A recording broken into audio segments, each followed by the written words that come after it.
పూరి జగన్నాథ్ గారు, రాజమౌళి గారు, సుకుమార్ గారు, త్రివిక్రమ్ గారు ఇలాంటి డైరెక్టర్సే ఉన్నారు. The next generation directors are last 6-7 ఇయర్స్లోనో వచ్చిన డైరెక్టర్స్లో ఇలాంటి ఎమోషన్ తీసే సినిమాలు రాలేదు. You are correct. నేను అందాక నుంచి నేను అదే అడుగుతున్నా. అరే నేను ఈ మిస్టేక్ చేశానండి, ఈ మిస్టేక్ వల్ల ఇది జరిగింది. అలాంటి మిస్టేక్ నీకు ఏమైనా గ్లేరింగ్గా అనిపించిందా నీ కెరీర్లో? అది ఉన్నాయి నాకు, అంటే నాకు పర్సనల్గా తెలుసు. నువ్వు సెలెక్ట్ చేసుకున్న స్క్రిప్ట్ని మరి లాస్ట్ వరకు చూసుకోవాల్సిన బాధ్యత నీదే కదా. అవును. మరి ఎలా వదిలేసావు అది అవతల వాళ్ళ మీద? అంటే నేను డైరెక్టర్స్ని వాళ్ళని నమ్మాను. నేను అనుకున్న అన్ని రిక్వైర్మెంట్స్ ఈ సినిమాకి ఫుల్ఫిల్ అయినాయి.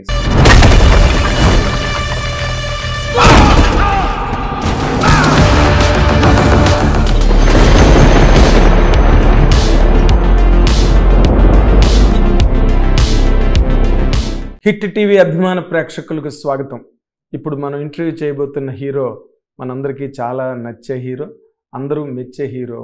అండ్ 1, 2, 3, 4 ఫిల్మ్స్లో చేస్తూ తన్ను బెటర్ చేసుకుంటూ తనలో ఉండే ఒక న్యూ యాంగిల్స్ని ఎట్లాగా మీ అందరి ముందు విప్పి చెప్పాలనే ఒక తాపత్రయం, కసి, ఆసక్తి, పట్టుదల ఇన్నిటితో వచ్చే ఈ హీరో పేరు నాకన్నా ముందు మీరే చెప్పగలరు. He is mister Karthikeya.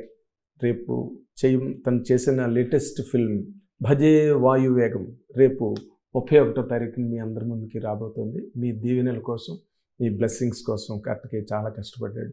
And దానికి సంబంధించి ఆ ఇంటర్వ్యూకి ఇప్పుడు మిమ్మల్ని అందరినీ ఇన్వైట్ చేస్తున్నాను. Let us invite Karthikeya for this interview. Welcome. Thank you so much for the introduction also. Thank you sir. నువ్వు ఎంత కష్టపడతావో, నువ్వెంత ఇంట్రెస్ట్ చూపిస్తావో క్యారెక్టర్స్ మీద మేము వింటుంటాం. డైరెక్ట్ ఇంటరాక్షన్ లేకపోయినా sir, but we keep on hearing. But నాకు అనిపించేది ఎందుకంటే నువ్వు చాలా స్టోరీస్ విని ఎక్కడో ఒకటి పట్టుకుంటావు సార్. అది ఆ డైరెక్టర్తో నీకేమి పెద్ద ఫ్రెండ్షిప్ ఉండదు, అవును, ఏమి కాంటాక్ట్ ఉండదు, బట్ కథకి కనెక్ట్ అవుతావు. ఇందులో నీకు కనెక్ట్ అయిన కథ ఏంటి? అన్ని కథలు వదిలేస్తుంటావు, మధ్యలో ఒకటి పట్టుకుంటావు. ఏంటి దీన్ని వ్యవహారం? ఏంటి సార్, నేను చూస్తున్నా, నేను ఎలాంటి కథ అయితే చూస్తున్నానో, నేను ఎలాంటి క్యారెక్టర్ పోర్ట్రే చేద్దాం అనుకుంటున్నాను, నేను ఎలాంటి ఎమోషన్స్ చేద్దాం అనుకుంటున్నాను, అదన్నీ ఈ సినిమాలో కరెక్ట్గా ఉన్నాయి సార్. అంటే నాకు ఈ పాయింట్ ఆఫ్ టైంలో నా కెరీర్లో నాకు ఒక గై నెక్స్ట్ డోర్, ఒక రిలేటబుల్ ప్రాబ్లం, ఏదైతే ఇంకా స్టార్డమ్ అచీవ్ చేయకుండా ఆ ప్రాసెస్లో ఉండే సినిమాలు ఉంటాయి కదా సార్. ఒక రిలేటబుల్గా మన మధ్యలో ఉండే అబ్బాయి, మన మధ్యలో ఉండే కుర్రాడు, వాడికి ఒక ఎక్స్ట్రాడినరీ సిచ్యువేషన్లో పడ్డప్పుడు తను ఎలాంటి సొల్యూషన్స్తో బయటకు వస్తాడు, దానివల్ల క్యారెక్టర్లో హీరోయిజం బయటకు వస్తుంది. అండ్ స్క్రీన్ ప్లే నెక్స్ట్ ఏంటి అన్నట్టు వెళ్తుంది. Then emotion of the film నాకు మెయిన్, అన్నిటికంటే ఫస్ట్ అన్నిటికంటే ముఖ్యంగా ఎమోషన్ నాకు కనెక్ట్ అవ్వాలి సార్. ఆ కథ విన్నప్పుడు నైస్, ఇందులో ఒక మంచి ఎమోషన్ ఉంది, నేను ఆడియన్స్కి ఈ ఎమోషన్ చెప్తే ఆడియన్స్కి కూడా నా మీద రెస్పెక్ట్ వస్తుంది, అండ్ నేను ఇష్టం పెరుగుతుంది. ఎస్, అండ్ నేను ఆడియన్స్కి రెస్పెక్ట్ ఇచ్చినట్టు ఉంటుంది. సో నేను అనుకున్న అన్ని రిక్వైర్మెంట్స్ ఈ సినిమాకి ఫుల్ఫిల్ అయినాయి. సో ఈ సినిమాకి అయితే నాకు నిజం చెప్పాలంటే చేయకపోవడానికి అసలు రీజన్ లేదు. అవునా? అంటే మధ్యలో ఒక మాట అన్నావు సార్, నీ మాటల నుంచి తీసుకుంటా. ఈ ఎమోషన్ నాకు నచ్చింది అంటే అన్నావు. ఏంటి ఆ ఎమోషన్?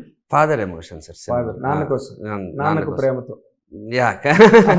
సో ఈ సినిమా అంటే ఒక ఫాదర్కి సన్కి మధ్యలో ఇట్ నీడ్ నాట్ బి అంటే రెగ్యులర్గా మనం చూసే ఫాదర్ సన్ బాండ్ లాంటిది కాకపోయినా ఒక చిన్న చాలా మంచి middle class, like lower middle class, ఒక చిన్న టౌన్లో ఉండే ఒక ఫాదర్, వాళ్ళకి 2 సన్స్. సో ఏదో డ్రీమ్స్తోని క్రికెటర్ అవ్వాలన్న డ్రీమ్తో అబ్బాయి హైదరాబాద్కి వస్తాడు. అక్కడి నుంచి ఎలాంటి సిచ్యువేషన్స్ జరిగినాయి ఏంటి ప్రతిసారి, సో వాళ్ళ ఫాదర్కి తనకి ఉన్న కనెక్ట్ ఈ సినిమా అంతా రన్ అవుతూ ఉంటుంది. So heart of the film is the father emotion, and rest అన్ని తర్వాత స్క్రీన్ ప్లే కానీ ఇవన్నీ కానీ బాగుంటాయి, బట్ అవన్నీ extra body, but the heart of the film is the father son emotion. Okay, నీకు ఇది స్టెప్పింగ్ స్టోనా మైల్ స్టోనా? సార్ నేను అన్నిటినీ స్టెప్పింగ్ స్టోన్ లాగే చూస్తాను సార్, ఏది మైల్ స్టోన్ అనుకోను. అంటే మైల్ స్టోన్ అనుకోకపోవడానికి ఏమైనా కారణం ఉందా దీంట్లో కదా సార్, ఏ సినిమా అయినా నాకు మైల్ స్టోన్ అనేది చాలా పెద్దది ఎక్కడో ఉంది సార్, ఎవరెస్ట్ మీద, అదొకటే నాకు మైల్ స్టోన్. మిగతా ఈ జర్నీలో హిట్ ఫ్లాప్ ఏది వచ్చినా స్టెప్పింగ్ స్టోన్. ఓకే, బట్ అంటే నువ్వు నార్మల్గా RX 100 దగ్గర నుంచి కనుక తీసుకుంటే అసలు నీ కెరీర్ని నువ్వు ఎట్లాగ అనలైజ్ చేస్తావు? అంటే are you completely successful in your choice? నువ్వు సెలెక్ట్ చేసుకున్న స్క్రిప్ట్లు కానీ సబ్జెక్టులు కానీ ఎంత ఎదిగాను అనుకుంటున్నావు? అవి నేను పర్సనల్గా నా అండర్స్టాండింగ్ స్క్రిప్ట్ ప్రకారం కానీ, నాకు ఆడియన్స్ నన్ను ఎలా చూద్దాం అనుకుంటున్నారో, నేను ఎలాంటి సినిమా చేద్దాం అనుకుంటున్నాను అనే ఈక్వేషన్ తెచ్చుకోవడంలో కానీ. సో సక్సెస్ అనేది I don't measure in terms of నా మూవీస్ ఎన్ని మూవీస్ హిట్ అయినాయి, ఎంత టోటల్ రెవెన్యూ జనరేట్ అయింది అని. బికాజ్ ఇప్పుడు చేసే 4-5 సినిమాలు కాదు కదా సార్.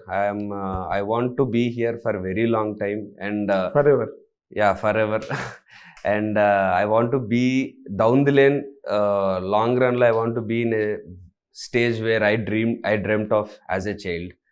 ఆ స్టేజ్కి నేను వెళ్ళాలనుకున్నప్పుడు నేను ఇప్పుడు చేసే ప్రతి విషయము, ప్రతి సినిమా నేను అక్కడ తర్వాత ఎప్పుడో చూసుకునేదానికి, నేను నేర్చుకునేదానిలాగా చూస్తాను. ఇప్పుడు ఏదో 1-2 సక్సెస్లు వచ్చేసి ఆ సక్సెస్లు బేస్ చేసుకొని ఇప్పుడు నేను స్టార్ అని ఫీల్ అయిపోదాం అన్న ఇంటెన్షన్ నాకు లేదు. నేను స్టార్ అనే ప్లేస్ చాలా ఆ ప్లేస్ నాకు చాలా పెద్దదిగా ఉంది. ఇప్పుడు ఒక 1-2 హిట్స్ సక్సెస్లు వచ్చినా నాకు అది అంత స్టార్డమ్ లాంటి ఫీలింగ్ రాదు.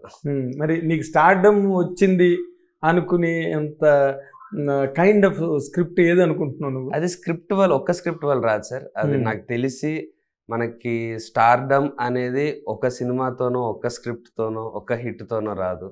చాలామందికి 1 హిట్లు 2 హిట్స్ వచ్చిన వాళ్ళు ఉన్నారు. కానీ స్టార్డమ్ అనేది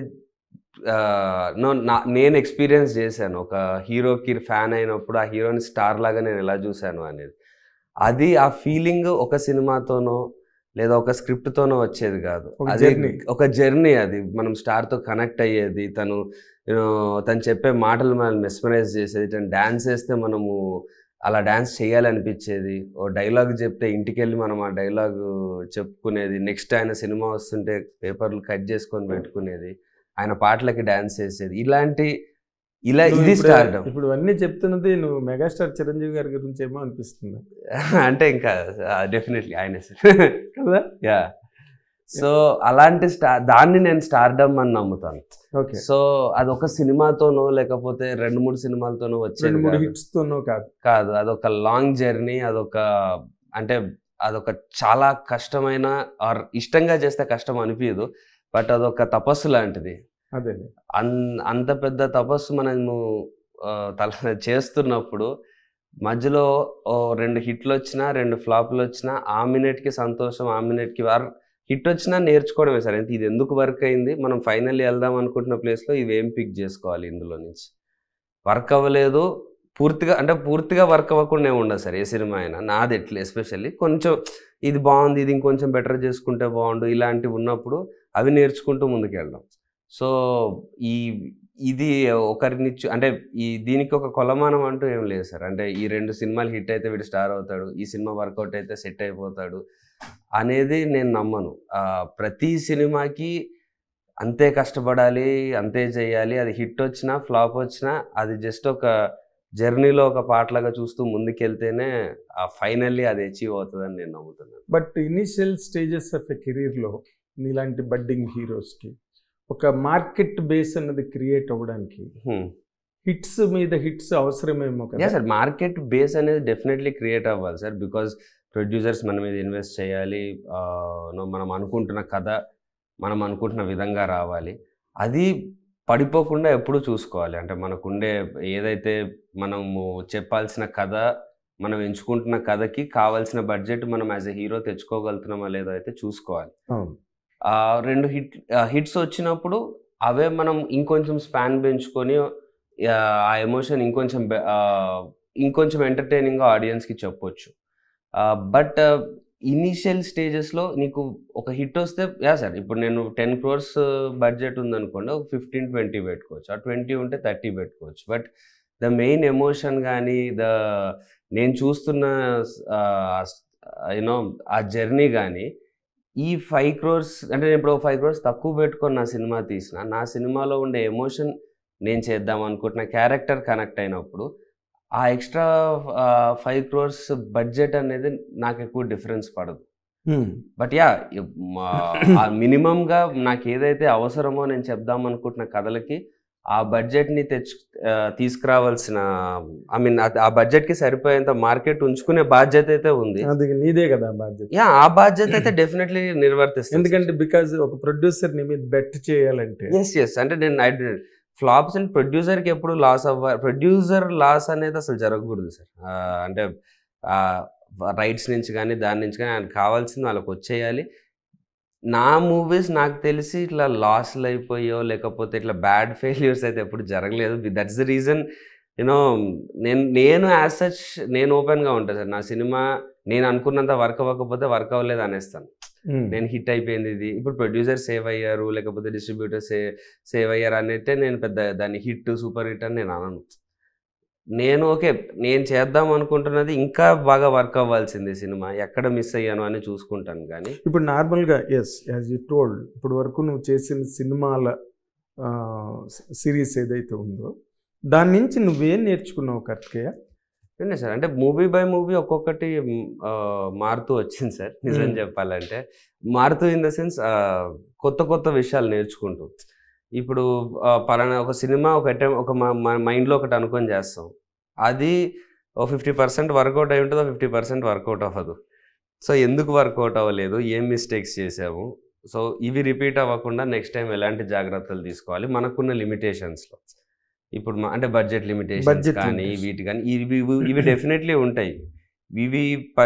ఇవి తీసుకొని అపార్ట్ ఫ్రమ్ దిస్ మనము క్రియేటివ్గా కానీ మనం ఎడిషన్ ఇంకొంచెం బెటర్ చేసుకోవచ్చు. స్క్రిప్ట్లో నెక్స్ట్ టైం ఇంకా ఎలాంటి జాగ్రత్తలు తీసుకోవాలి అనేది ఎవ్రీ మూవీకి ఉంటుంది సార్. అది ఒక్క మూవీ అనేది కాదు. అంటే నార్మల్గా గ్లేరింగ్గా అరే నేను ఈ మిస్టేక్ చేశానండి, ఈ మిస్టేక్ వల్ల ఇది జరిగింది అని మన అంతరాత్మకు తెలుస్తుంది. అవును, ఓకే మనం ఎదుటి వాళ్ళ దగ్గర యాక్సెప్ట్ చేయొచ్చు చేయకపోవచ్చు.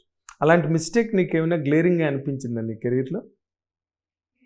అంటే పర్టికులర్లీ ఒకటే అన్నట్టు ఏం అనిపించలేదు సార్. అది ఉన్నాయి నాకు, అంటే నాకు పర్సనల్గా తెలుసు. నేను స్క్రిప్ట్ పరంగా ఓకే పాయింట్ బాగుంది, ఆర్ సెకండ్ హాఫ్ రన్ బాగుంది, ఎమోషన్ బాగుంది, ఈ జస్ట్ ఈ ఒక 30-40% బాగున్న దాంతో ముందుకు వెళ్ళిపోయా.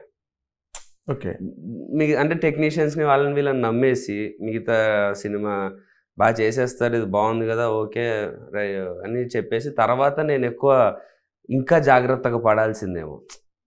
ఫుల్ స్క్రిప్ట్లో నేను ప్రతిదీ ఇన్వాల్వ్ అయ్యి ఇంకో కొంచెం ఒపీనియన్స్ తీసుకొని మిగతా ఇప్పుడు నేను జనరలీ ఓకే నేను ఒక హీరోని, నేను ఒక యాక్టర్ని, నేను కథ సెలెక్ట్ చేసుకుంటాను. వన్స్ ఓకే అయిపోయిన తర్వాత ఆ క్యారెక్టర్ కోసం పనిచేస్తాను. నా ఫిజిక్ కానీ ఆర్ నా యాక్టింగ్ స్కిల్ కానీ క్యారెక్టర్ తగ్గట్టుగా మౌల్డ్ అవడానికి అది చేస్తాను. అది డెఫినెట్ ఐ మీన్ ఆ క్యారెక్టర్కి ఏం కావాలంటే అది డాన్స్ అంటే డాన్స్, ఫైట్ అంటే ఫైట్, ఏది కావాలంటే అది. బట్ అపార్ట్ ఫ్రమ్ దట్ నన్ను ఒక హీరోలాగా ఆడియన్స్ అంటే ఆడియన్స్ వచ్చేది మాత్రం థియేటర్కి టెక్నీషియన్ని చూసో ఇంకోరిని చూసో కాదు, నా ఫేస్ పోస్టర్ మీద చూసి. అంతే కదా. సో బాధ్యత నా మీద ఉంటుంది అనేది నాకు ప్రాపర్గా అర్థమైంది. ఇప్పుడు నేను అరే అందరూ పని చేసేస్తే కరెక్ట్గా అయిపోతుంది కదా అనుకున్నాను. బట్ అది అలా వర్క్ అవ్వదు. You are responsible for everything. So ప్రతిదీ నువ్వే నీ బాధ్యత అనేది ఉంటుంది ఆడియన్స్ పెట్టే టైం మీద కానీ మనీ మీద కానీ అని. అది క్లారిటీగా అర్థమైంది. సో దానికోసం ఇంకా జాగ్రత్త పడుతుంది. అదే ఇప్పుడు నార్మల్గా మీ హీరోలు యంగ్ హీరోస్ పూర్వం అంటే ప్రొడ్యూసర్లు కథ సెలెక్ట్ చేసుకోవడం, ఇది బాగుందని అనుకోవడం, హీరోకి చెప్పడం, వాళ్ళు ఒక అండర్స్టాండింగ్తో ముందుకెళ్ళడం. ఇప్పుడు హీరోలు ఈ కథ మాకు నచ్చింది ఇదే చేద్దాం అనే పట్టుదలతో ఉన్నారు. అవును, యాజ్ స్టేజ్గా అంటే యాజ్ వీఆర్ రెగ్యులర్లీ హీరింగ్. దానికే ప్రొడ్యూసర్లు కూడా ఓటేస్తున్నారు, సరే హీరోకి నచ్చింది కదా. అవును, బట్ అది అలాంటప్పుడు మరి లాస్ట్ వరకు నువ్వు సెలెక్ట్ చేసుకున్న స్క్రిప్ట్ని మరి లాస్ట్ వరకు చూసుకోవాల్సిన బాధ్యత నీదే కదా. అవును. మరి ఎలా వదిలేసావు అది అవతల వాళ్ళ మీద? అంటే నేను డైరెక్టర్స్ని వాళ్ళని నమ్మాను సార్. అంటే అండ్ మోర్ ఓవర్ నాకు నిజం చెప్పాలంటే నాకు నా క్రాఫ్ట్ మీద ఏదైతే నా యాక్టింగ్ కానీ డ్యాన్స్ కానీ ఇది కానీ నా లుక్ కానీ హీరోలాగా నేను ఏవైతే చూశానో అవన్నీ కానీ నేను వాటి వరకు 100% చూసుకున్నాను ప్రతిసారి. ఈ స్క్రిప్ట్ అనేది నాకు నిజం చెప్పాలంటే నేనేమి అంత 100% నిష్ణాతుని కాదు ఆ విషయంలో. సో నాకేమి అరే ఈ స్క్రిప్ట్ 100% నేను వర్క్ అయిపోద్ది, ఎందుకంటే ఇది అనేంత టాలెంట్ నాకు మేబీ గ్రాడ్యువల్లీ పెరుగుతూ వచ్చింది. ఈరోజు నేను కాన్ఫిడెంట్గా ఉన్నాను దట్ నేను ఒక స్క్రిప్ట్ ప్రాపర్గా చూసి దాంట్లో సెట్ చేసుకుంటే బ్యాడ్ ఫిలిం అవ్వదు అనేంత వరకు నాకు ప్రస్తుతం కాన్ఫిడెన్స్ వచ్చింది. బట్ ఈ నాలెడ్జ్ కూడా నాకు ఇనీషియల్లీ లేదు సార్. అంటే ఒక స్క్రిప్ట్లో నన్ను ఎగ్జైట్ చేసిన ఆడియన్స్ని అప్పుడప్పుడు ఎగ్జైట్ కూడా చేయలేదు. నేను అరే ఇలా చేస్తే బాగుంటుంది కదా, ఇలా చేస్తే ఆడియన్స్కి బాగా అనిపిస్తుంది కదా అని అనుకున్న 1-2 అలా వర్కౌట్ అవ్వలేదు. అక్కడి నుంచే నేర్చుకున్నాను నేను. ఓకే, ఇలా అనుకుంటే అది వర్కౌట్ అవ్వదు, మనం ఇలా అంటే మనం ఒక ఎక్స్ అనుకొని తీస్తాం, అది వైలాగా ఆడియన్స్ తీసుకుంటారు, వైలా రీచ్ అవుతుంది. సో దానివల్ల మనకు అనుకున్నది రీచ్ అవ్వలేదు అని. సో ఈ ప్రాసెస్లో నేను నేర్చుకున్నాను సార్. అంటే నేను కేర్లెస్సే వదిలేసాను అనట్లేదు. నేను నేను నమ్మేశాను, నా పని నేను పర్ఫెక్ట్గా చేశాను. అండ్ అది తప్పు అని నా కళ్ళ ముందు జరుగుతుందని తెలుసుకునేంత మెచ్యూరిటీ కానీ, ఆ స్కిల్ కానీ, ఆ ఎక్స్పీరియన్స్ కానీ నాకు ఆ రోజు లేదు. ఈరోజు పూర్తిగా వచ్చిందని కాదు, కానీ ముందు మీద చాలా బెటర్ ఉంది. ఓకే, అంటే ప్రొడ్యూసర్స్కి నువ్వు కొంచెం మార్జిన్ ఇస్తావా స్క్రిప్ట్ ఫైనలైజేషన్లో? లేకపోతే మొత్తం టోటల్గా డైలాగ్ వెర్షన్ అంతా రెడీ అయ్యాక ఇది బాగుందా లేదా అనేది ఫైనల్ జడ్జ్మెంట్ నీదేనా? నాదన్నట్టు ఏం లేదు సార్. అంటే ఇప్పుడు అది డెఫినెట్లీ టీమ్ వర్క్ ఉంటుంది. ఇప్పుడు first of all final judgement అని నేను ఎప్పుడైనా నమ్మేది డైరెక్టర్దే సార్. మనము ఐదర్ ఒక స్క్రిప్ట్లో నాకేదన్నా ఇది అనిపించినప్పుడు ఐదర్ రైటర్ నన్ను కన్విన్స్ చేయాలి, లేకపోతే నేనన్నా అతన్ని కన్విన్స్ చేయాలి. ఇద్దరు ఒక పాయింట్ మీదకి అయితే రావాలి. బట్ నేను ఫైనల్స్ అయితే డైరెక్టర్దే చేస్తాను. ఎందుకంటే మనం ఎంత చేసినా మనము అంటే నాకు సంబంధించిన విషయాల్లో చేయను. నా యాక్టింగ్ ఎలా చేద్దాం అనుకుంటున్నాను ఇది వీటిల్లో చేయను. బట్ స్క్రిప్ట్ పరంగా, ఎందుకంటే నేను ఎంత కాదన్నా తను ఆ స్క్రిప్ట్ మీద అట్లీస్ట్ 1-2 years ట్రావెల్ చేసి ఉంటారు. నేను ఎలాగైతే యాక్టర్ అవ్వాలన్న, హీరో అవ్వాలన్న డ్రీమ్తో ఉన్నాను, వాళ్ళు డైరెక్టర్ అవ్వాలన్న డ్రీమ్తో ఉంటారు. సో వాళ్ళ ప్యాషన్కి, వాళ్ళ 1.5 year వర్క్కి ఒక డెసిషన్ వాళ్ళు 100% నమ్ముతున్నారు అది కరెక్ట్ అని అంటే వాళ్ళ కన్విక్షన్ వాళ్ళ కన్విక్షన్ నాకు 100% కరెక్ట్ అనిపిస్తే నేను డైరెక్టర్దే సార్. ఆయన ప్రొడ్యూసర్ది కాదు, నాది కాదు. డైరెక్టర్ నన్ను 100% నాకు ఇది కావాలి, నేను ఇదే అనుకుంటున్నాను అని అంటే నేను ఇన్ఫ్యాక్ట్ డైరెక్టర్ సైడ్ తీసుకొని ప్రొడ్యూసర్కి కూడా డైరెక్టర్ సైడ్ తీసుకొని చెప్తాను, లేదు సార్ ఇది చేసేద్దాం అని. ఓకే, సో అందులోనే నువ్వు మిస్లీడ్ అయ్యావు. అలాంటి ఒక ఫైనల్ డైరెక్టర్ పక్కన నిలబడి ప్రొడ్యూసర్తో అంటే అది చేయడం తప్పు కాదు సార్. ఇంకొంచెం నేను అదే చెప్పా కదా, నేనన్నా కన్విన్స్ అవ్వాలి, ఇదైనా అవ్వాలి అని. ఆ ప్రాసెస్ని నేను ఇంకా ప్రాపర్గా చేయాల్సింది. నాకు ఆ టైంలో ఆ రోజుకున్న నాలెడ్జ్కి నేను చేశాను. బట్ లైక్ నిజం చెప్పాలంటే సార్, ఇండస్ట్రీలో మనకి 10 మందితో మాడితే 10 డిఫరెంట్ అడ్వైజెస్ వస్తాయి, ఏది కరెక్ట్ ఏది రాంగ్ అని. అండ్ ప్రాపర్ ఆల్రెడీ చాలా ఎక్స్పీరియన్స్డ్ గాడ్ ఫాదర్ అంటూ మనకేం లేరు. సో మనకు డెసిషన్ నేనే తీసుకోవాలి, కరెక్టా రాంగా నేనే చెప్పాలి. అండ్ చుట్టూ అడ్వైజెస్ విందామంటే 10 డిఫరెంట్ అడ్వైజెస్ ఉంటాయి. సో ఫైనల్ నాకు అనిపించింది నేను అనుకున్నదే ఏదో ఒకటి చేసేయాలి. అండ్ నాకుండే ఏజ్కి, మెచ్యూరిటీకి, నాకున్న నాలెడ్జ్కి నేను చేయగలిగింది అంతే ఆ టైంకి. అదేలే, అంటే ఇప్పుడు నువ్వు ఈ భజే వాయువేగం సినిమాకి సంబంధించినంత వరకు ఇది కంప్లీట్గా పాస్ట్ ఎక్స్పీరియన్సెస్, గతంలో అనుభవాలు, నీకు వచ్చిన మెచ్యూరిటీ, వీటితో ఈ సినిమా పర్ఫెక్ట్ సార్, ఇది 100% ఇది గ్యారంటీ కొడుతుంది అని చెప్పే నీకు ఇది వచ్చిందా? నమ్మకం వచ్చింది. డెఫినెట్లీ వచ్చింది సార్. అవునా? ఎందుకంటే ఈ సినిమా వరకు మాత్రం నిజం చెప్పండి, నాకు ఈ సినిమా నేను అంటే మిగతావి కొంచెం నేను స్ట్రాంగ్ ఏదైతే ఉన్నానో నా మైండ్లో ఇలాంటి అంటే నేను చూస్తూ పెరిగిన సినిమా లాంటి సినిమా ఇది. దీని మీద నాకు 100% ఆ పట్టు అయితే ఉంది. అదైతే నేను కొంచెం ప్రౌడ్గానే చెప్పుకోగలుగుతా దట్ ఇలాంటి సినిమా వేర్ యూనో హీరో ఎలా బిహేవ్ చేయాలి, తనకి ఎలాంటి ఎమోషన్స్ ఉండాలి, ఎలాంటి ప్రాబ్లమ్స్ ఉండాలి, ఆ ప్రాబ్లం నుంచి వాడు ఎలా బయటికి రావాలి, తను ఏదైతే నమ్మాడో తను నమ్మిన దానికోసం ఎంత దూరమైనా వెళ్ళడం కానీ ఆ స్ట్రగుల్ ఆఫ్ ఎ హీరో చూస్తూ ఫైనల్లీ ప్రాబ్లమ్ సాల్వ్ అవ్వడం, ఇలాంటి సినిమాలు ఏవైతే ఉన్నాయో ఈ సినిమాలు డెఫినెట్లీ నేను 100% ప్రాపర్గా చేయగలుగుతానని నేను నమ్ముతున్నా. ఎందుకంటే అంటే చిన్నప్పటి నుంచి నువ్వు చూసి ఫార్మేట్ అది ఎగ్జాక్ట్ ఫార్మాట్ అని కాదు, చూసిన ఎమోషన్ అంటే నేను నా చిన్నప్పుడు అంటే టీవీలో కానీ దీంట్లో కానీ ఎవరైతే స్టార్స్ ఇంకా అవ్వకముందు వాళ్ళు చేసిన సినిమాలు ఉంటాయి, అంటే ఎక్స్ట్రీమ్ స్టార్డమ్ రాకముందు ఆ సినిమాలు, అలాంటి క్యారెక్టర్స్ అవి ఇప్పుడు జనరేషన్కి అవి ప్రాపర్గా అప్డేట్ అయ్యి ఇప్పుడున్న స్క్రీన్ ప్లే ప్రకారం, ఇప్పుడున్న న్యాచురల్ క్యారెక్టరైజేషన్స్ ప్రకారం, ఇప్పుడుండే ట్రెండీ మేకింగ్తో అదే ఎమోషన్ని తీసుకురాగలిగితే మనకు 100% బాగుంటుంది అని నేను ఎప్పుడూ బిలీవ్ చేశాను. అండ్ నాకు అలాంటి స్క్రిప్ట్ ఇది దొరికింది. సో వన్స్ ఈ స్క్రిప్ట్ దొరికిన తర్వాత నేను ఇదైతే చూశాను, స్క్రిప్ట్ నేను ప్రశాంత్ డిస్కస్ చేసుకున్నాము, వాట్ ఎవర్ నాకు అనిపించింది అవి ఇవి. వన్స్ తర్వాత నిజంగా అంటే ఈ విషయంలో చెప్పాలంటే I was comparatively lucky this time that I got this director who is in like 100% sync with my brain. అంటే ఇద్దరం కలిపి ఇప్పుడు ఒక పాయింట్ తర్వాత ప్రశాంత్ నాది ఎట్లా అయిపోయిందంటే, నేను ఒకటి అనుకున్నానంటే ప్రశాంత్కి అది అర్థమైపోతుంది, ఇది అంటే ఎగ్జాక్ట్లీ నేను కూడా అదే ఫీల్ అవుతున్నా అంటే ప్రశాంత్ వచ్చేమని చెప్పేలోపు లేదు నాకు అర్థమైంది, నేను వెళ్ళి చేస్తున్నా, ఇదే కదా నువ్వు చెప్దాం అనుకుంది. ఈ సింక్ అంటే నేను ఎలాంటి సినిమాలు చేద్దాం అనుకుంటున్నానో, ఎలాంటి హీరో అవుదాం అనుకుంటున్నానో, తను అలాంటి సినిమాలు చేసి అలాంటి డైరెక్టర్ అవుదాం అనుకుంటున్నాడు. సో ఇద్దరికి ఆ ప్రాపర్ సింక్ కుదిరిన సినిమా కాబట్టి I think this will 100% hit the right card. అంటే ఇప్పుడు ఈ ఫార్ములా ఏదైతే ఉందో, తను ఏ రకమైన డైరెక్టర్ అవ్వాలనుకుంటున్నావు, నువ్వు ఏ రకమైన హీరో అవ్వాలనుకుంటున్నావు, రెండు ఇక్కడ కలిసాయి మీటింగ్.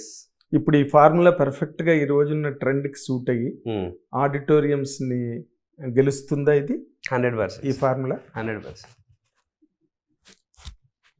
చెప్పాక సార్ 100%. అంటే నువ్వు చెప్తున్నప్పుడు నాకు వినిపించేది ఏంటంటే ఈ స్ట్రగుల్, ఎందుకంటే నేను ట్రైలర్ చూసా, అందులో ఎక్కడ హీరోయిజము, బిల్డప్ షాట్లు, వాటిని ఏమంటారు, అదే హీరోయిజాన్ని బిల్డప్ చేసే షాట్స్ ఉంటాయి కదా, అలాంటివి ఏం లేవు. ఒక రైట్ ఫ్రమ్ ది బిగినింగ్ నుంచి ఒక స్ట్రగుల్ హీరోది, చేజులు, పరిగెత్తడాలు, ఏవో అంటే ఒక గొడవలో ఉన్నాడు హీరో సినిమాలో, అది నాకు కనిపించింది. అంటే ఇప్పుడు సినిమాలు ఏమో ఇంకో రకంగా ఉన్నాయి. ఇప్పుడు ప్రెసెంట్ హిట్ అయిన సినిమాలన్నీ నువ్వు చూస్తున్నావు కదా. అవును, ఇప్పుడు సార్ చెప్పండి. అదే ఇప్పుడు ఇది ఎట్లాగా ఏ పాయింట్ల మీద ఇది ఆడియన్స్ ని క్యాచ్ చేస్తుందని నువ్వు అనుకుంటున్నావు? అంటే ఒకటి సార్, మనకి ఎప్పటికన్నా ఎన్ని ఇయర్స్ అయినా ఇప్పుడు ఎమోషన్ అనేది మనకు 100% మనుషులో ఉన్నంత వరకు ఇలాంటి సినిమాలు ఆడతాయని నేను నమ్ముతున్నా సార్. రీసెంట్ టైమ్స్లో ఇలాంటి సినిమాలు రాలేదు. ట్రెండీనెస్ ప్రకారం ఒక ఎలిమెంట్ని తీసుకొని ఆ ఎలిమెంట్ బాగా క్లిక్ అయ్యి సినిమాలు క్లిక్ అయ్యి ఉన్నాయి. ఆ సినిమాలో ప్రాపర్ ఆ ఎమోషన్ కానీ మనము ఇప్పటికీ రీసెంట్ మీరు చెప్పిన హిట్ సినిమాలు ఏవైతే ఉన్నాయో, యంగ్ పీపుల్ చేసినవి, యంగ్ యాక్టర్స్ చేసినవి, అదే నీ కాంటెంపరీస్, ఎస్ యంగ్ యాక్టర్స్ చేసినవి హిట్ మూవీస్కి మనము ఒక 20 years బ్యాక్ వెళ్ళి ఆర్ 30 years బ్యాక్ వెళ్ళి ఇప్పుడు ఆల్రెడీ సూపర్ స్టార్డమ్లో ఉన్న కొంతమంది స్టార్స్ ఉన్నారు కదా, వాళ్ళు చేసిన టైప్ ఆఫ్ సినిమాలు చూస్తే ఆ ఎమోషన్ ఈ మధ్య కాలంలో ఎవరు చేయట్లేదు. నేను అంటుంది 60sలో ఉన్న, 80sలో ఉన్న, 2000sలో ఉన్న, ఇప్పుడన్నా ఎమోషన్స్ ఏముంటుంది sir. The way we present it అది డిఫరెంట్గా ఉంటుంది. అంటే అప్పుడు ఎక్కువసేపు డైలాగులు ఉండేవి, ఆర్ మధ్యలో కట్ చేస్తే సాంగ్లు వచ్చేవి. దెన్ దాని తర్వాత ఇంకొంచెం సినిమా కొంచెం న్యాచురల్గా అయింది, కానీ సాంగ్స్ మాత్రం కొంచెం ఆర్టిఫిషియల్ ఆ టైప్ ఉండేవి. అవన్నీ మోర్ న్యాచురల్ అవ్వుకుంటూ ట్రెండీగా ఈ లాస్ట్ మీరు అబ్జర్వ్ చేస్తే మనకి ఈ కమర్షియల్ సినిమా వాట్ ఎవర్ మనం అనుకుంటున్న ఎమోషనల్ పెద్ద సినిమాలు, పెద్ద ఎమోషన్ చూసే సినిమాలు ఇప్పటికీ పూరి జగన్నాథ్ గారు, రాజమౌళి గారు, సుకుమార్ గారు, త్రివిక్రమ్ గారు ఇలాంటి డైరెక్టర్సే ఉన్నారు.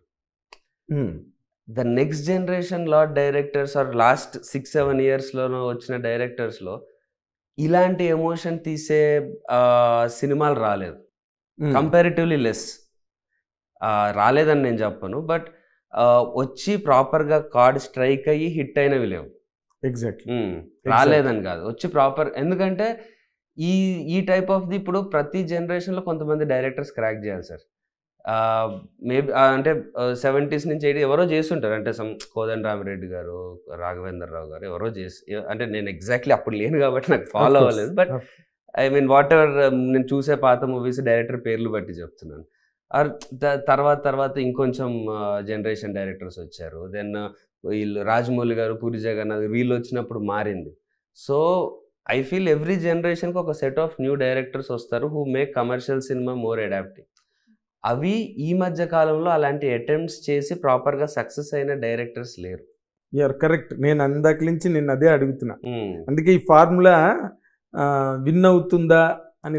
అంటే అది సరిగ్గా తీయకపోవడమో, సరిగ్గా ఎక్కడో బోరింగ్ అవ్వడమో స్క్రీన్ ప్లేలో, లేకపోతే ఏదన్నా ఫ్లాట్ అయిపోవడమో, ఏదన్నా పాయింట్ కాదు సినిమాలో ఇప్పుడు దీని నుంచి ఇంకెక్కడికి వెళ్ళాలి, అయిపోయింది కదా సినిమా ఇక్కడ అని అనుకోవడము, ఇలాంటి మిస్టేక్స్ అవ్వడం వల్ల ఆ సినిమాలు ఆడలేదు. కానీ సినిమాలో ఎమోషన్ కానీ కరెక్ట్గా స్ట్రైక్ అయ్యి ఆడియన్స్ ఫస్ట్ నుంచి లాస్ట్ వరకు ఎంగేజ్ అయ్యి ఉంటే మనకి ఈ emotional cinema or serious cinema అనేది ఎప్పుడు మనం వాటిని చూసే స్టార్లని ప్రేమించాం, వాటిని చూసే సినిమాకి అట్రాక్ట్ అయ్యాం.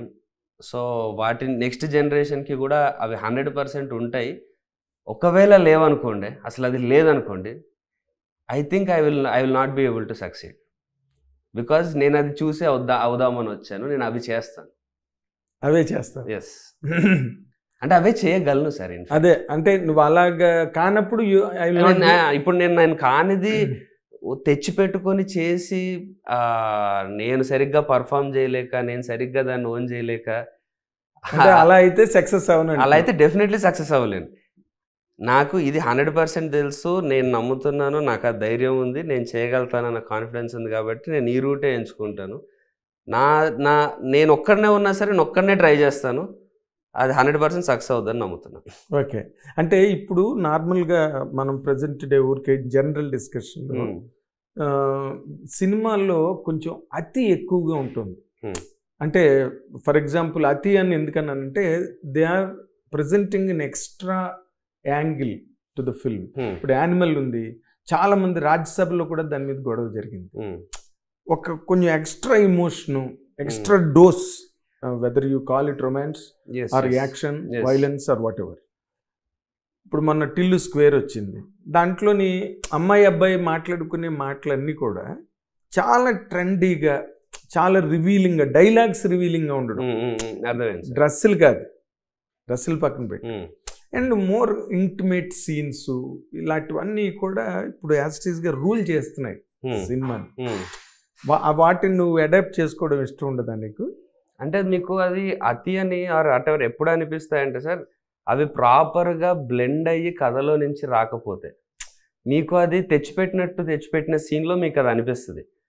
అదే మీకు నిజంగా ఒక బ్యాడ్ వర్డ్ హీరో యూజ్ చేసినా ఆర్ ఎవరన్నా యూజ్ చేసినా మన ముందు సినిమాల్లో కూడా ఉన్నాయి సార్, లేవని కాదు. కానీ అవి అనవసరంగా జస్ట్ టైంపాస్కి ఏదో మాటల్లో ఆర్ ఇలాంటి సినిమా తీస్తున్నామని చెప్పడానికి కాకుండా ఒక ప్రాపర్ ఎమోషనల్ నీడ్ ఉన్నప్పుడు అలాంటి మాటలైనా కానివ్వండి. ఇప్పుడు గీతాంజలిలో కూడా చాలా మంచి కిస్ సీన్ ఉంటుంది. అవును, మనకు అది అనిపించదు, అలా పాటే ఉంది దాని మీద, కిస్ మీద సాంగే ఉంది. అండ్ ఈవెన్ మనకి చాలా సినిమాలు ఉంటాయి సార్. ఇప్పుడు బ్యాడ్ వర్డ్ మనకు ఇంటర్వ్యూలో చెప్పకూడదు, కానీ సింహాద్రి సినిమాలో కూడా చంపే అన్న డాష్ డాష్ ని అని అంటది. అది ఒక్కసారిగా మనకి అది హై వస్తుంది దానివల్ల. అది మనకి కథలో నుంచి ప్రాపర్గా ఉండి బ్యూటిఫుల్గా చూపిస్తే మనదేం లేదు సార్. అంటే మనకి అది ఎప్పుడు ఇబ్బంది అనిపిస్తుంది అంటే, మనము మన పక్కన ఉన్న వాళ్ళ పక్క చూస్తున్నప్పుడు అది ఆ ఎమోషన్ నేను ఈ పక్కన ఉన్న వాళ్ళతో ఇప్పుడు ఎలా షేర్ చేసుకుంటాను, కొంచెం ఇబ్బందిగా ఉంది కదా నాకు అని అనిపించినప్పుడు మీకు ఆ ఫీలింగ్ వస్తుంది. మనం ఇద్దరం అదే ఎమోషన్లో అంత ట్రావెల్ అయ్యి మా ఇద్దరికి అనిపించింది. ఇప్పుడు నాకు నా ఫ్యామిలీ మెంబర్ ఎవరైనా పక్కన కూర్చుంటే మా ఇద్దరికి ఆ ఎమోషన్ అనిపించింది, చంపేయాలా నా కొడుకుని అని అన్నట్టు. సో నా కొడుకుని ఆ వర్డ్ యూజ్ చేసిన మాకు అప్పుడేం బాధ అనిపించదు. అవును అట్టాగే ఉండాలని నేను మా డాడీ ఉన్నా ఓకే నాకు అప్పుడు. అవును అదే ఇప్పుడు సడన్ గా ఇమోషనల్ పిచ్కి సరిపోయిన మాట ఉండాలి అక్కడ. ఇప్పుడు మాట అవసరం ఉంది అని అంటే ఎమోషన్ ప్రకారం ఆ మాట కానీ ఆ సీన్ కానీ ఆ కథ నీడు ప్రకారం రావాలి. కానీ వీటిని ఈ కథను పక్కన పెట్టి వీటిని చూపిస్తే మీకు ఆ ఫీలింగ్ వచ్చే ఛాన్స్ ఉంటుంది. నార్మల్గా నువ్వు ఇందాక I'm really I appreciate you for one thing. ఏంటంటే నువ్వెంత కన్విక్షన్తో మాట్లాడుతున్నావు అంటే, నేను ఇది కాకపోతే నేను సక్సెస్ అవ్వలేనండి అని అన్నావు. That one needs guts. Camera ముందు కూర్చుని అలా మాట్లాడాలంటే నేను ఇది రియల్ హీరోయిజం అంటాను నేను. అంటే మీకు నిజాయితీతో అంటే నన్ను ఆ క్వశ్చన్ కూడా ఇప్పటివరకు ఎవరు అడగలేదు. ఇది సరే నువ్వు ఈ పాత అనుకుంటున్నావు, కానీ జనరల్లీ సక్సెస్లు వేరే పాతలో ఉన్నాయి, మరి ఇది కాకపోతే ఏంటి అని. అంటే నిజంగా ఇది కాకపోతే నేను ఇఫ్ ఐ థింక్ నేను ఇంట్లో కూడా చాలాసార్లు అనుకున్నా, నువ్వు ఒక అంటే ఒకటి సార్, నేను నిజం చెప్పి నా బిగ్గెస్ట్ ఇంపాక్ట్ నేను స్టార్డమ్ కానీ ఒక ఇండస్ట్రీకి వద్దాం అనుకున్నప్పుడు నేను ఫెనామినా నేను చూసి అవుదాం అనుకుని చిరంజీవి గారి ఫెనామినా చిన్నప్పుడు అక్కడి నుంచి నాకు స్టార్ట్ అయింది. So if that is not existing now, if a serious cinema, if a serious hero, if మన మధ్యలో ఉండే relatable hero who will turn out to be a saviour towards the end, and ఇంట్లో ఉండే మన అన్న రోలో లేకపోతే పక్కింటి అబ్బాయి రోలో వాటిల్లో ఉంటూ ఒక సీరియస్ ప్రాబ్లమ్ని అడ్రస్ చేస్తూ ఒక ఎండ్ యాజ్ ఎ హీరో ప్రతి ఒక్కరికి నాకు తెలిసి ఒక సోషల్ రెస్పాన్సిబిలిటీ కూడా ఉంటుంది సార్. ఎందుకంటే నేను యాజ్ ఎ కిడ్ చిన్నప్పుడు చిరంజీవి గారి సినిమాలో చెప్పే మాటలు, రజనీకాంత్ గారి సినిమాలో చెప్పే మాటల నుంచి యాజ్ ఎ కిడ్ చాలా ఇన్ఫ్లుయెన్స్ అయ్యారు. వాళ్ళు చెప్పేదాన్ని బట్టి కష్టపడి పని చేయాలి, అనుకున్నది సాధించాలి, ఇలాంటివి వాళ్ళు చెప్పినప్పుడు నాకు అలా నాకు ఇన్స్పైర్ అయ్యి నేను వాళ్ళు చేసిన క్యారెక్టర్స్ బట్టి నా లైఫ్ కూడా ఆ ప్రకంగా ఒక రూట్ తీసుకుంటుంది. ఒక సినిమా వల్ల ఓ జనరేషన్ ఎఫెక్ట్ అవుతుంది సార్ డెఫినెట్లీ. మన జనరేషన్ అంటే అట్లీస్ట్ మేము చిన్నప్పటి వరకు ఉన్న జనరేషన్ అందరూ చిరంజీవి గారి ఇన్ఫ్లుయెన్స్ చాలా ఉంటుంది. అంటే ఆయన చెప్పే మంచి విషయాలు కానీ సినిమాల్లో, ఎందుకంటే ఆయనలాగా అవుదాం, ఆయనలాగా మాట్లాడాలి, ఆయనలాగా చేయాలి, ఇట్ విల్ అంటే ఆయనలాగా కనపడాలి అనే దగ్గర నుంచి అదే ఆయనే అయిపోవాలని. సో ఫైనల్గా ఆయనే అయిపోవాలి. ఫైనల్లీ అదే అంటే నేను అదే అన్నా కదా సార్, మీకు ఎక్స్ట్రీమ్ స్టార్డమ్ అనేది నేను అక్కడ పెట్టుకున్న 2-3 హిట్లు నాకు అసలు చిన్నగా అనిపిస్తాయి అని. సో ఇప్పుడు చిరంజీవి గారిది నేను స్టార్డమ్ అని అంటే ఇప్పుడు అది ఎన్ని హిట్లు కొట్టాలి, ఎన్ని హిట్లు కొడితే అంటే అదొక లాంగ్ 30-40 ఇయర్స్ జర్నీ. అది ఒక 1 ఇయర్లోనో 2 ఇయర్స్లోనో వచ్చేది కాదు. సో నేను దాని నుంచి ఇంపాక్ట్ అయ్యి వచ్చాను సార్. ఆ ఇంపాక్ట్ నాకు ఉంది. అది స్టార్డమ్ అని అనుకొని వచ్చాను. అది being a hero of film అని అనుకొని, అదే బీయింగ్ రెస్పాన్సిబుల్ హీరో అది చూసి వచ్చాను. అదే ఒక విజేతలాగా, ఒక గ్యాంగ్ లీడర్ లాగా. నేను ఆ సినిమాలు చిన్నప్పుడు చూసి టీవీలో అది చెయ్యి, నేను థియేటర్లకు వెళ్తేనే అప్పటికి నా చిన్నప్పటికి ఆయన చాలా పెద్ద స్టార్. అంటే నేను ఇందిరా ఠాగూర్ రివ్యూ చూశాను. సో అక్కడికి వెళ్ళినప్పుడు ఆయన హీరోలాగా ఫీల్ అయ్యి ఆయన చెప్పే మంచి విషయాలని ఫాలో అయ్యి, సో ఇది చూసి వచ్చినప్పుడు ఇప్పుడు నేను హీరో అయిన తర్వాత లేదు, ఇప్పుడు అలా కాదు, మీరు ఏం చేయాలంటే కొంచెం ఏదో బూతులు మాట్లాడేసేయాలి, లేకపోతే మీరు ఏదో ఐటమ్స్ పెట్టేసుకోవాలి అంటే అది నేను కాదు, అది నేను చూడలేదు, అది నేను ఇన్స్పైర్ అవ్వలేదు, అది నాలో లేదు. ఒక మంచి కథ చెప్పండి, మంచి ఎమోషన్ చేయమనండి, మంచి డ్యాన్స్ చేయమనండి, మంచి ఫైట్ చేయమనండి, డ్రామా పండించమనండి, డైలాగ్స్ చెప్పమనండి, ఎంతవరకు అయినా ఏమైనా చేస్తా. ఇది అదేందో నాకు తెలీదు, నేను అది చూడలేదు, నేను అవి ఆపాదించుకోలేదు, అదేలే. సో నేను చేయలేను. అంటే ఇన్ జనరల్గా ఇప్పుడు వెస్ట్రన్ ఇన్ఫ్లుయెన్స్ అను, లేకపోతే సినిమా బాలీవుడ్ ఇన్ఫ్లుయెన్స్ అను, ఇంకోటను తెలుగు సినిమా అన్నది కొంతవరకు మారింది. అంటే అవే ఫ్రమ్ మన రెగ్యులారిటీ, ఇప్పుడు నువ్వు చెప్పిన రెగ్యులారిటీస్ నుంచి బయటకు వెళ్ళిపోయింది సినిమా. సో అలాంటప్పుడు ఒక సినిమాకి ఆడియన్స్ రావాలనుకున్నప్పుడు ఈ భజే వాయువేగం సినిమా ద్వారా ఏది బాగా హుక్ చేస్తుందని అనుకుంటున్నావు నువ్వు ఆడియన్స్ని? ఎమోషనే సార్, అంతే ఫైనల్గా. ట్రైలర్లో ఉన్న పాయింట్ చెప్దాం. చెప్పు. నేను చూసానని చెప్పాను కదా. ఎస్. సో ఈ main emotion of the film ఒక ఫాదర్, ఒక son who is an adopted son. అది కూడా అడాప్టెడ్ సన్. ఒక ఎప్పుడన్నా ఒక సొంత కొడుకు కంటే ఒక అడాప్టెడ్ సన్ ఫాదర్కి ఒక డిఫరెంట్ కెమిస్ట్రీ ఉంటుంది. తనకు కొడుకు కూడా బాధ్యత ఉంటుంది ఫ్యామిలీ మీద. మీకు త్రూ అవుట్ ద ఫిలిం ఆ కొడుక్కి ఫాదర్ పట్ల ఉండే ఆ రెస్పాన్సిబిలిటీ కానీ, ఆ బాధ్యత కానీ, అది ఎంత ఎమోషనల్గా ఉంటుందంటే అదేదో అలా నేనేదో డ్రామా లేకపోతే అదేదో కూర్చోబెట్టి డైలాగులు అలా కాదు. ఇప్పుడు ట్రెండ్కి తగ్గట్టు ఇప్పుడు ఆడియన్స్ ఎలా ఎమోషనల్ అవ్వాలో అలా ఉంటుంది. అది heart of the film sir. So definitely నేను చెప్పిన ఆ సీరియస్నెస్ కానీ, ఆ ఎమోషన్ కానీ, ఆడియన్స్కి ఒక మంచి విషయం చెప్పడం కానీ అది ఉంది.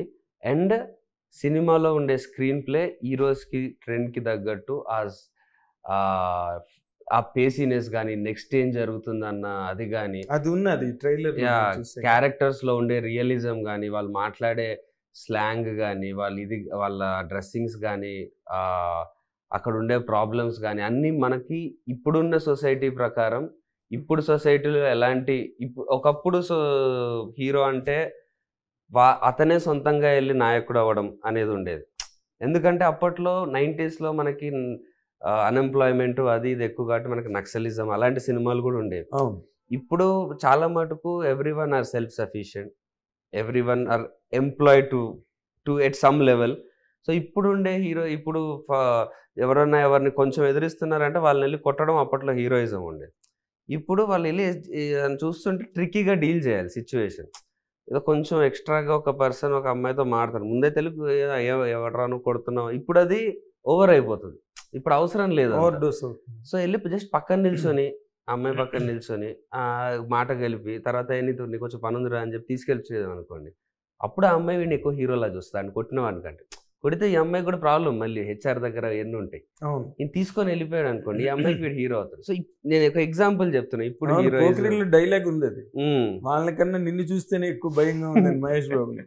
యా, సో అది ఎగ్జాంపుల్ గా ఒకటి చెప్పాను. మీకు మా సినిమాలో ఏం లేదు, బట్ జస్ట్ మనకి డిస్కషన్ వైజ్ చెప్పాను. సో ఇప్పుడు ఉండే సొసైటియల్ నార్మ్స్ ప్రకారం ఇప్పుడు ఒక యంగ్స్టర్ ఎలా ఉంటే ఒక హీరోయిక్ గా ఉంటది, హీరోలా కనిపిస్తాడు, లేకపోతే ఒక హీరో అవుతాడు. ఎస్, అంటే అండ్ హీరో అంటే దూరం కాదు, మన మధ్యలోనే ఉండాలి. 10 మంది ఉంటే 10 మందిలో వాడు చేసిన పని మనకి హీరోయిక్ గా అనిపించాలి. అలాంటి క్యారెక్టర్ ఉండాలి. వాడు అవే ఉండకుండా మన మధ్యలోనే ఉండాలి. మనము ఈ డెసిషన్ తీసుకుంటే వాడు ఒక్కటి ఈ డెసిషన్ తీసుకున్నందుకు హీరో అవ్వాలి, కానీ వాడు ఏదో సూపర్ న్యాచురల్ థింగ్ చేసినందుకు కాదు. ఓకే, అవును, కరెక్ట్. అంటే ఇప్పుడు ఒక రకమైన జనరాలిటీ వచ్చింది సినిమాలో, ఒక డ్రామా లాగా కాకుండా జనరల్ ట్రీట్మెంట్స్. సో ఆ జనరల్ ట్రీట్మెంట్ లో ఉంచుకుంటూ మనం ఎమోషన్ ఇప్పటికీ ప్రతి ఇంట్లో మనకు ఆ ఫాదర్ కి కొడుకు అంటే ఇష్టం, అమ్మకి కూతురు అంటే ఇష్టం, మనకు మన సిస్టర్ కానీ వైఫ్ కానీ, ఈ ఎమోషన్స్ ఇప్పటికీ ఉన్నాయి. అవి ఎర్తున్నంత వరకు ఉంటాయి. As long as human society exists, as long as this nature exists, it will be there. As long as that is there, సినిమాలో కూడా అది ఉంటుందని నమ్ముతున్నాను. As long as that is there in you, you can relate to the person who is emoting on screen. అంటే నార్మల్గా ఇప్పుడు youngsters అందరూ కూడా డేటింగ్లని, రిలేషన్షిప్ అని, ఏదో లివింగ్ టుగెదర్ అని ఆ సొసైటీ వచ్చేసింది. ఇప్పుడు మనకి సుప్రీంకోర్టే ఎక్స్ట్రా మ్యారిటల్ రిలేషన్ తప్పులేదని చెప్పింది. సో ఈ టైంలో అంటే నీకు అసలు ఇలాంటివి ఏమి లేవా? అటుపక్క ఆలోచించలేకపోతున్నావు? అటుపక్క అంటే సార్ డేటింగ్లు, రిలేషన్షిప్ అలాంటివి ఏమి అసలు అయిపోయింది కదా సార్. అరే పెళ్ళికి దానికి సంబంధం ఏంటి? నువ్వు సార్ అదే కదా సార్ చెప్పాను. ఇప్పుడు ఒకప్పుడు మనకేమంటారు, ఇలాంటివి చేయకుండా ఉండడం అనేది నార్మల్. ఈరోజు అలాంటివి చేయకుండా ఉండడం అనేది కరెక్ట్గా ఉండడం, హీరోయిక్గా ఉండడం. So I want to be a hero in this generation which is being normal for previous generation. So అదే సార్, అంటే ఇప్పుడు లివింగ్ టు అది తప్పని కాదు, తప్పు ఒప్పు అని కాదు. మనం నేను I wanted to you grown a little emotional sir. అంటే నీ కెరీర్, నువ్వు ఏం నమ్ముతున్నావు, అది ఏంటి ఈ రోజున అని చెప్పే చిన్న ఇమోషనల్ పిచ్ లోకి వెళ్ళావు నువ్వు. నేను నిన్ను బ్యాక్ కొంచెం జావియల్ మూడ్ లో పెట్టడం కోసం అడిగాను. యాక్చువల్గా I know that you are married, but trends రియాజ్ వచ్చింది మా ది సొసైటీ. అండ్ దానివల్ల ఏమవుతున్నది అంటే ఆ కైండ్ ఆఫ్ ట్రీట్మెంట్స్, ఆ కైండ్ ఆఫ్ థింగ్స్ కూడా బాగా దే ఆర్ గెటింగ్ అలాంగ్. ఇప్పుడు ట్రెండ్ ప్రకారం మనము అది చూడాలి. బట్ ఎప్పుడైనా సరే ఓ రిలేషన్షిప్ కానీ, ఒక బాధ్యత కానీ, ఓ ఫ్యామిలీ కానీ, అవైతే ఎప్పటికీ మారవు. సో ఈ ముందైతే మనము ముందు ఒక 20 years బ్యాక్, 10 years బ్యాక్ అయితే 9 o'clock అయితే ఇంటికి వెళ్ళిపోవాలి అన్నట్టు ఉండేది. ఇప్పుడు కొంచెం లేట్ అయినా ఇంటికి వెళ్తాం. బట్ అది మారుతాయి. ఇంటి దగ్గర వైఫ్ గానీ, మదర్ ఫాదర్ గానీ దే ఆర్ ఆల్సో అండర్స్టాండింగ్. గంట లేట్ గా వెళ్ళినా, 2 hours లేట్ గా. ముందంటే అసలు ఒక కాలేజ్లో అబ్బాయి అమ్మాయి మాట్లాడుకుంటేనే పెద్ద విషయం ఉండేది. ఇప్పుడు అమ్మాయిలు అబ్బాయిలు ఫ్రెండ్స్ ఉంటారు, వాళ్ళలో ఎవరైనా నచ్చొచ్చు, వాళ్ళిద్దరు they might fall in love అనేది ఇప్పుడు ఒక నార్మల్ థింగ్. ఒకప్పుడు అది లవ్ చేయడం అంటేనే తప్పు అన్నట్టు ఉండేది ఒకప్పుడు. అంటే నువ్వు నార్మల్ గా you did not even before marriage sir, you never entertained that kind of things? Never. Because Rama is a good boy. Good boy అని కాదు సార్, నాకు నేను అనుకుంటున్న అంటే దీని ప్రకారం, నా గోల్ ప్రకారం, నేను చూస్తున్న నా లైఫ్ ప్రకారం I wanted to be in a certain way. Only then I can మీ హీరో గారి లాగా అలాగే కొంచెం అది కూడా నేర్చుకున్నాం అనుకోండి, అప్పుడే మనం మొత్తం ఎనర్జీ దీని మీద పెట్టగలుగుతాం సార్. ఇప్పుడు అలాంటివి ఏమన్నా చేస్తే మనకు తెలియకుండా మనలో ఒక ఆరా అనేది తగ్గుతుంది అని నా ఫీలింగ్. అది ఎవరికి తెలియకపోయినా మనకు తెలుస్తుంది, మన మనసుకు తెలుస్తుంది. అది మన అంటే ఇప్పుడు చిరంజీవి గారు అనే ఆరా ఆయన చూస్తే, ఇప్పుడు ఆయన 6 feet పైన హైట్ కాదు, ఆయన ఏమి ఫుల్ ఫెయిర్ కాదు, ఇది కాదు, కానీ అసలు ఆయన చూస్తే ఒక ఆరే భలే ఉన్నాడు. అది ఎందుకు అనిపిస్తుంది అంటే వాళ్ళు చేసే పనుల వల్ల, their life style in every angles, వాళ్ళ లైఫ్ స్టైల్, వాళ్ళు నమ్మే సిద్ధాంతం, వాళ్ళు కష్టపడే విధానం, వాటన్నిటి వల్ల, సంప్రదాయం, వాటి వల్లే వస్తుంది సార్ ఒక మనిషికి అదనేది. అది మనము ఇలాంటి పనులు చేసి మనం ఓకే మనకు మాత్రం తెలుస్తుంది. అది మనం ఎంత కాదనుకున్నా అది మనలో ఉండే ఆరాని డిస్టర్బ్ చేస్తుంది. మనము ఇన్ కేస్ మనం కరెక్ట్గా మనం బిలీవ్ చేస్తున్నట్టు లేము అని అంటే తెలియకుండా మనం కాన్ఫిడెన్స్ మన పనిలో కూడా తక్కువ అవుతుంది. మనం అనుకున్నాం కానీ అలా మంచిగా ఏం లేక ఇక్కడ కూడా కొంచెం ఏదో వేరే రూట్ తీసుకుందాం. మనం నమ్మిన దానికి ప్రాపర్గా ఉన్నాము అని అంటే లైఫ్లో ప్రతి ఆస్పెక్ట్లో ప్రాపర్గా ఉంటేనే మనం మన వర్క్లో కూడా ప్రాపర్గా ఉండగలుగుతామని నేను నమ్ముతాను. Great, really great statement. ఈ జనరేషన్ అబ్బాయిలు ఎవరూ మాట్లాడలేరు ఇలాగ. It's a great thing I'm telling. నీ బ్రాటప్ లేకపోతే నీ తాలూకా ఏంటో నీ జాతకం బ్రాటప్ కూడా అయ్యుండొచ్చు. అయితే ఇంకొకటి, ఇప్పుడు ఈ భజే వాయువేగం అందరూ మొత్తానికి ఆంజనేయ స్వామి వైపు వెళ్ళిపోతున్నారు. మొత్తం తెలుగు సినిమాలు మొన్న హనుమాన్ ఇన్ఫ్లుయెన్స్ ఉందా దీని మీద? డివోషన్ ఎలిమెంట్ ఎక్కడా లేదు సార్ సినిమా. ఇది డివోషన్ కి ఆంజనేయ స్వామికి సంబంధించిన సినిమా అయితే ఏ రకంగానూ కాదు.